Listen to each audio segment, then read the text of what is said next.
Good morning, class 4. Hope you are fine at home.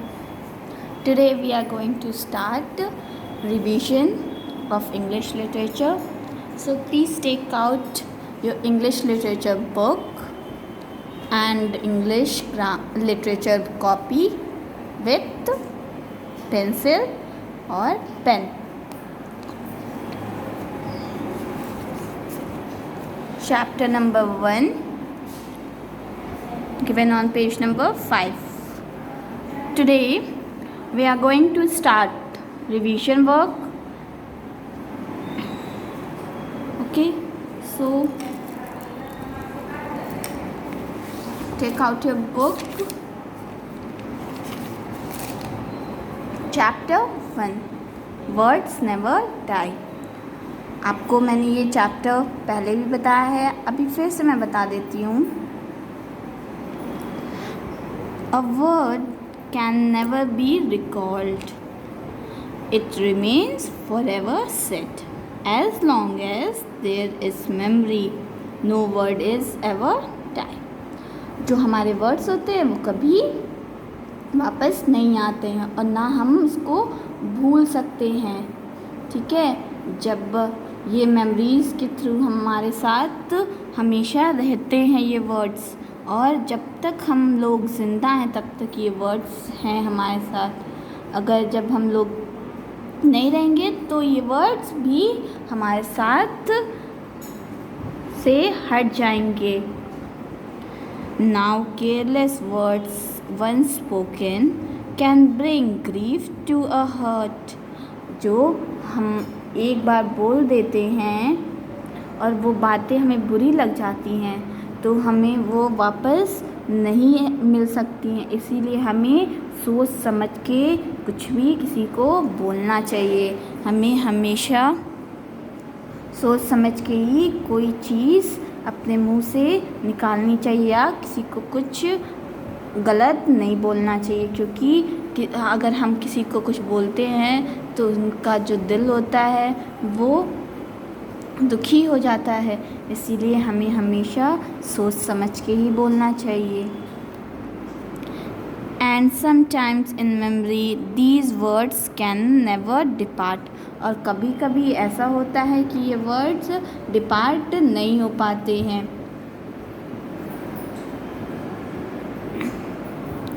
To make the world a sadder or a happier place each day. हमें हमेशा मतलब दुख की तरफ नहीं, खुशियों की तरफ हर एक दिन हमें बिताना चाहिए ताकि जो नया दिन हो वो अच्छा हो.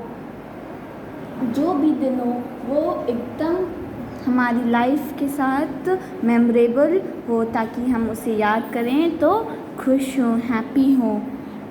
Is within the power of each of us by just the things we say.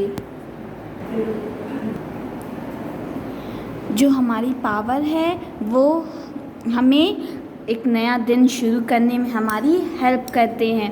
कभी भी हम परेशान हो जाते हैं तो हम दुखी हो जाते हैं. इसीलिए हमें ये सोचना चाहिए कि किसी को भी हम कुछ भी बोलें वो अच्छा बोलें, गलत नहीं बोलें, क्योंकि अगर हम गलत करेंगे तो हमारे साथ एक ना एक दिन गलत होगा. इसीलिए हमें हमेशा सही से सबके साथ रहना चाहिए, बोलना चाहिए और अपने शब्दों पे बहुत ज़्यादा ध्यान देना चाहिए, क्योंकि हमारे छोटे छोटे शब्द ही एक हैप्पी प्लेस बना सकते हैं. और अगर हम लोग किसी को ख़राब वर्ड बोल देते हैं या किसी को दुखी कर देते हैं तो हम भी खुश नहीं रह सकते, क्योंकि सबके पास दिल है, सबके पास फीलिंग्स हैं. इसीलिए हमें हमेशा सबको अच्छे से ही बात करनी चाहिए.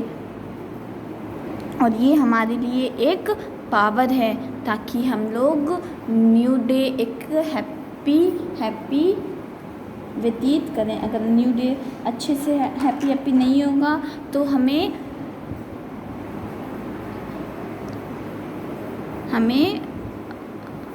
सैडनेस ही फील होगा, हैप्पी हम नहीं रह पाएंगे. हमेशा खुश रहना चाहिए ताकि लाइफ में हमें पॉजिटिव की तरफ आगे बढ़ सकें। और ये हमारे लिए सबसे बड़ी स्ट्रेंथ है, पावर है, जो हमारे वर्ड्स ही हमारे लिए पावर हैं। अगर हम लोग अच्छे से बोलते हैं तो हमारे लिए भी वो वर्ड्स आगे चल के हेल्प होंगे। Since words live on for ever, जो वर्ड्स होते हैं वो हमेशा के लिए ज़िंदा रहते हैं, कभी वर्ड्स मरते ही नहीं हैं। हम हमेशा वो हमारे साथ हमारी लाइफ में हमेशा आगे चलते रहते हैं, बढ़ते रहते हैं। अगर ये वर्ड्स नहीं रहेंगे तो हम आगे का डेवलपमेंट ग्रोथ नहीं कर पाएंगे। इसीलिए हमारे वर्ड्स हमेशा अच्छे रहने चाहिए ताकि किसी को बुरा ना लगे, किसी को ख़राब ना लगे, हम लोग की ग्रोथ अच्छी हो। अगर हमारा नेचर अच्छा होगा तो हमारी लाइफ भी अच्छी होगी, और हम किसी के साथ अच्छा करेंगे तो भगवान कभी भी हमारे साथ बुरा नहीं करेंगे। हमें हमेशा अपने वर्ड्स अच्छे से ही बोलने चाहिए और रखने चाहिए। Since words live on for ever, जो हमारे वर्ड्स होते हैं वो हमेशा ही रहते हैं। It's up to you and me, वो हमारे पे डिपेंड करता है कि हम कैसी मेमोरीज़ अपने साथ रखते हैं। अगर हम लोग अच्छी मेमोरीज़ रखेंगे तो हमेशा हमारे साथ अच्छा होगा, अगर हम लोग ख़राब मेमोरीज़ रखेंगे तो हमारे साथ फिर ख़राब भी होना स्टार्ट होगा। इसीलिए हमें हमेशा किसी के लिए भी कभी बुरा नहीं करना चाहिए, ना कभी सोचना भी नहीं चाहिए, क्योंकि एक दिन ना एक दिन वो हमें भी मिलेगा वापस। ठीक है। To see that what we say each day, हम देखते हैं या सुनते हैं कि हमारा दिन कैसा हो। अगर हमें अच्छा बनाना है तो उसके लिए अच्छे की मेहनत करनी पड़ेगी। अगर हम लोग अच्छे रहेंगे तब भी हम लोग अच्छे के लिए मेहनत करेंगे। Makes the world a better place to be, तभी हमारा दिन, हमारी बातें, हमारे शब्द हमें हमेशा साथ रखेंगे और आगे बढ़ने में हमारी हेल्प करेंगे। अगर हम लोग किसी के साथ अच्छा करेंगे तो हमारे साथ डेफिनेटली अच्छा होगा। ठीक है। आप लोग वर्ड मीनिंग्स अपनी कॉपी में लिखे हैं, रिवीजन में भी आप लोग अपने कॉपी में लिखेंगे, और जो भी काम होगा रिवीजन वर्क अपनी कॉपी में ही करेंगे। Word meaning, remain means live on, जो रिमेन मतलब होता है मतलब हमेशा के लिए वो ज़िंदा रहता है कोई भी। ग्रीफ मतलब सॉरो मतलब दुख। सैडर मतलब मोर सैड मतलब बहुत ज़्यादा ही सैड होना, दुखी होना। फॉरएवर मतलब ऑलवेज। ओके। पहले आप लोग अपनी इंग्लिश लिटरेचर की कॉपी निकालिए और रिवीजन में आप लोग ऐसे ही अपनी कॉपी में भी लिखेंगे, डेट डालेंगे।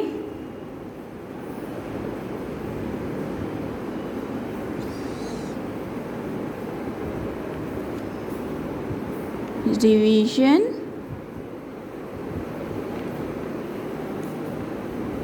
Work first. ठीक है। फिर आप लोग क्या लिखेंगे, चैप्टर, किस चैप्टर का रिवीजन है वो लिखेंगे। ठीक है। Chapter 1 words never die. Okay. और आप लोग अंडरलाइन भी करते रहेंगे, क्योंकि अगर आप लोग अंडरलाइन करते हैं तो आपकी जो राइटिंग होती है और जो काम होता है आपका और अच्छा दिखता है और अच्छा लगता है किसी को भी देखने में। अगर आप लोग अच्छे से काम करेंगे तो आपको इस पे मार्क्स भी मिलते हैं। राइटिंग मैंने होमवर्क में भी दिया था, राइटिंग वर्क लिखने के लिए, ताकि आपका काम अच्छे से हो सके, आप लोग अच्छे से इसको कर सकें। ओके। आपको 8 लाइन की पोएम आपको लर्न करनी है, वो आपके एग्ज़ामिनेशन में भी आ सकता है। तो आप लोग लिखेंगे पोएम। ठीक है। फिर 8 लाइंस आप लोग अपनी बुक में से और लर्न करके ही अपनी कॉपी में लिखेंगे। मैं पेंसिल से लिख रही हूँ, आप लोग अपनी कॉपी में पेन से लिखिएगा। 4th क्लास पेन से ही लिखते हैं, तो आप लोग भी 4th में हैं तो आप लोग पेन से ही लिखेंगे।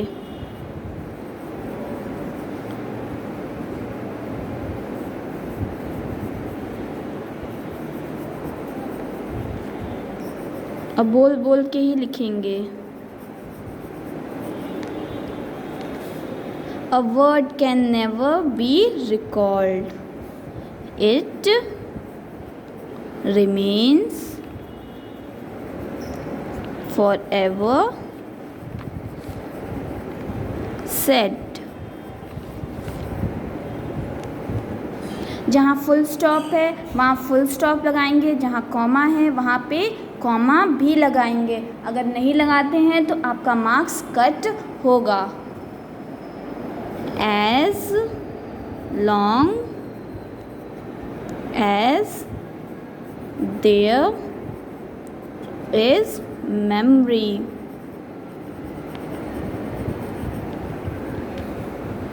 no words is ever dead. Full stop. ठीक है, आप लोग अपनी कॉपी में ऐसे ही लिखेंगे। ठीक है, और 4 लाइन्स की पोएम है, आपको 4 लाइन्स और भी लिखना होगा। ठीक है, तो आप लोग पहले एक बार फिर से इसको पढ़ लीजिए। A word can never be recalled, it remains forever said, as long as there is memory, no word is ever dead. ठीक है, ऐसे आप लोग लिखेंगे, लर्न करेंगे। ओके, और एग्ज़ामिनेशन भी आप ऐसे ही लिखेंगे जैसे। फिर उसके बाद आपकी 5th लाइन क्या है? Now careless words once spoken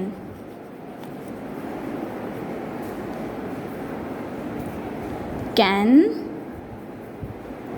bring grief to a heart.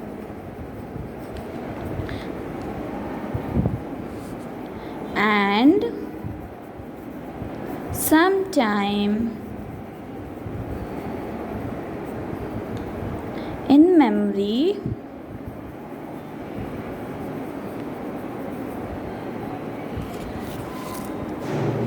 these words can never depart. Okay, full stop. ऐसे आप लोग अपनी बुक में, कॉपी में, नोटबुक कॉपी में लिखेंगे और उसको याद करेंगे। और आप लोग ट्राई करिए कि कर्सिव राइटिंग में ही अपना इंग्लिश वर्क करें और समझें। आप लोग वर्ड मीनिंग भी लर्न करेंगे। ठीक है, और लिखेंगे वर्ड मीनिंग। ठीक है, remain means live on, live on. Grief मतलब क्या होता है? सॉरो।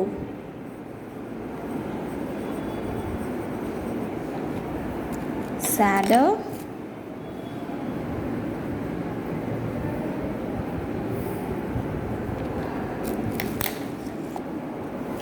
more sad,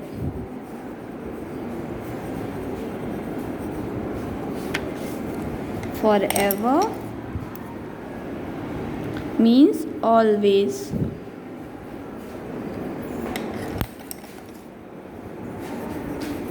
आप आप लोग अपनी कॉपी में ऐसे ही करेंगे, ठीक है। देखिए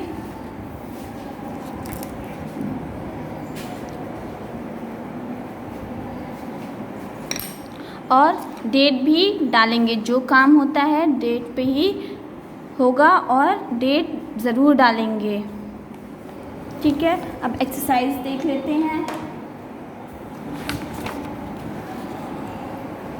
क्वेश्चन आंसर आपकी बुक में है, आप लोग इसका आंसर अपनी कॉपी में भी लिखे होंगे, मैंने PDF के फॉर्म में आपको दिया था, एक्सप्लेनेशन भी दिया था। कंप्लीट द फॉलोइंग लाइन्स, ये आपके एग्जामिनेशन में आ सकता है, तो अपने पोएम्स को अच्छे से लर्न करिए। आप 69 पोएम्स हैं आपकी बुक में, बट आप इसको 8 लाइन्स पोएम ही लर्न करेंगे एग्ज़ामिनेशन में, क्योंकि आपको एग्ज़ामिनेशन में लिखने के लिए आ सकता है, ठीक है। No careless words once spoken, ऐसे आपके एग्ज़ाम में आएगा, डैश कर दी, ब्लैंक कर दिया जाएगा, जिसको आपको फिल करना पड़ेगा।